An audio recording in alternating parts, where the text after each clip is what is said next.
তরে আজকে পাইছি। ওই যে প্রতিদিন আমার সারা গাছ খাইয়া যাস, আজকে তরে আমি ছাড়বো না, একেবারে ধইরা জেলখানায় ঢুকাবো। ধরি তারা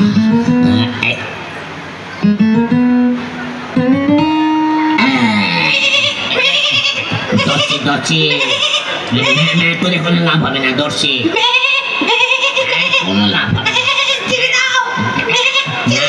আজকে তোমার মাথা ফাটাবো, দাঁড়াও দাঁড়াও, আমার মাথা আমার শাকসবজি খাও। বাড়ি যায় আজকে কাঠ কাটো নাই তোমার হাতে, এগুলা কি দেখি দেখি। ওরে বাবারে, এগুলা কি? এইগুলা কুড়াল। কুড়াল তো বুঝলাম, সোনালি রূপালি মানে বুঝতে পারলাম না।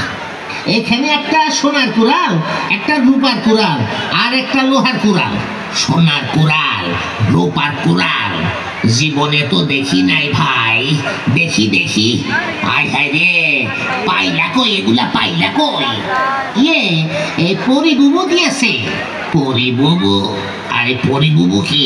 খুলিয়া বলো, খুলিয়া বলো। আর বলো না ভাই, জঙ্গলে নদীর পাড়ে একটা মরা গাছ কাটিতেছিলাম, হঠাৎ হাত ফসকে কুড়ালটা নদীতে পড়ে গেল। আমিও মনে বড় দুঃখ পেলাম, শুরু করলাম কান্নাকাটি। কান্না শুনে নদী থেকে একটা জলপরি উঠে এলো। কি বলো? জলপরি? নদী থেকে জলপরি? এই তারপর তারপর আমার কান্না দেখে পরিবুবু একবার সোনার কুড়াল আনে, একবার রূপার কুড়াল আনে। আমি বলি আমারটা তো লোহার কুড়াল। শেষে পরিবুবু আমারটাও আনলো নদী থেকে। তারপর তোমাকে সব কয়টা কুড়াল দিয়ে দিল? সব কয়টাই দিয়ে দিল, আর বলল এইগুলো বিক্রি করে ভাগ্য ফিরাতে। ভাগ্য ফেরাতে বলল সোনা রূপা। হ্যাঁ, অনেক ভারী আছে মনে হয়। আর কাউকে বলিও না, আমি ভালো লোক, কিন্তু সবাই তো আর আমার মতো না।